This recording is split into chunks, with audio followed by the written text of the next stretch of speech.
Yo, welcome to the channel if you're new here, and welcome back if you're not. It is shot by Curt. So we're going to talk about the Canon C70. Is it worth it to buy in 2023 now that I done got a chance to use it for a little bit? Spoiler alert, yeah, I feel like it's worth it, but let me tell you some of the reasons why I think it is. Now bear in mind, these are my thoughts and opinions, and this fits the needs of where I'm at right now. So still take what you do into consideration when listening to all of these things that I'm naming off and why I like the camera right now. All right, first thing we're going to start with is the record limit. Now this is pretty much self-explanatory. You just can shoot unlimited until the storage runs out or the battery dies. So that's pretty much that. Image quality. Now this wasn't a big selling point coming from the R5, but it's pretty damn amazing. I do like it a lot, but I'm not finna sit here and compare and say like, oh, this is better, this is better. Like the image quality is fine at this point out of all cameras, not even just this one. Battery life.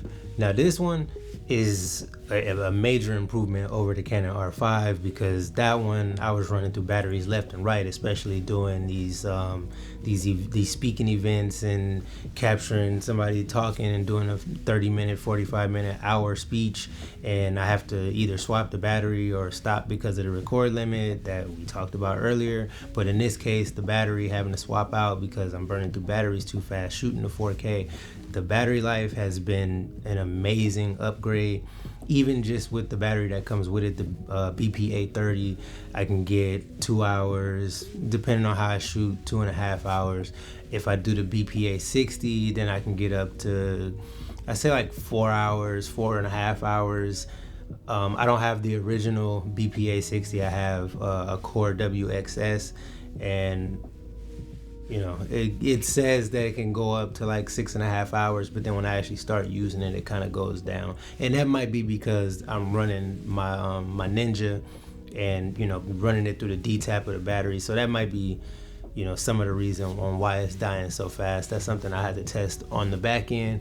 But just off the rip, a BP830, the battery that comes with it, absolutely perfect to get through a shoot. If you need to get through longer shoots with just one battery, then I suggest that you get a BP860. Amazing upgrade. Internal NDs. Now this is an added bonus, just not having to worry about bringing screw-on filters or forgetting them when I need to shoot outside or, you know, do some sort of piece outside, whatever the case may have you. It's an added bonus. It's pretty much self-explanatory. If you know what ND filters are, let's go ahead and move on. Autofocus is decent in comparison to the R5. The R5 was pretty sticky when it came to you know, locking onto faces, eyes, and things like that. Almost no matter what situation you put it in low light, I didn't really have any issues, if any issues, having the R5 stick on to my subject. But with the Canon C70, the autofocus is decent as long as the lighting is optimal, but once you get it into some sort of compromised light, that's when it becomes an issue and it gets to hunting, or it could be, you know, tracking the subject and then all of a sudden it'll lose it, it'll start to hunt. So at that point, hopefully you shoot manual, or you at least have the ability to shoot manual focus efficiently, and then you should be fine, or at least use peaking so then you know when you in focus or when you're not. But the autofocus, it's a mixed bag. As long as the lighting is cool, I haven't had any issues with it, but once the lighting gets to where it's like not optimal, that's where I start to have problems and it starts to hunt. So then I have to switch to manual. Custom buttons. So this is not the only camera with custom buttons, but in this case, this one has 13. If you get them set up to the way that you need it to be, no matter what the setting is, it's perfect. Because some of the buttons on the side, they're like kind of weird to get to when you're in the middle of shooting. I switched some of those buttons over to the right side of the camera where my hand naturally is, and once I did that, it just made like going through settings or not even having to go through the menu, but just changing settings on the fly just so much easier, and I can be so much more efficient when I'm shooting. Full HDMI. Now if you're coming from a Canon R5, R6, R6 Mark II, then you're shooting with the micro HDMI and those things break like crazy. Finally, if you switch up to this, you get a full HDMI, or I guess any cinema for that matter. Now in the audio department, you got a couple options. First off, you have mini XLR, and you have 2 of those, and you can run that to full XLR. So a Rode NTG5, 4, 3, whatever mic that requires phantom power, you can run that and get amazing audio, this is how I record my videos now. I don't have to do an external source to get my good audio. I can just run it straight through the camera. And if you do a lot of interviews and things like that, or just like kind of anything that's kind of like this, then it works out perfect. The second option is you can do what you usually do on a mirrorless camera and run the small shotgun mics, the Video Mic Go 2, or you can run the wireless GoPros or wireless Go 2, whatever sort of live system that you have.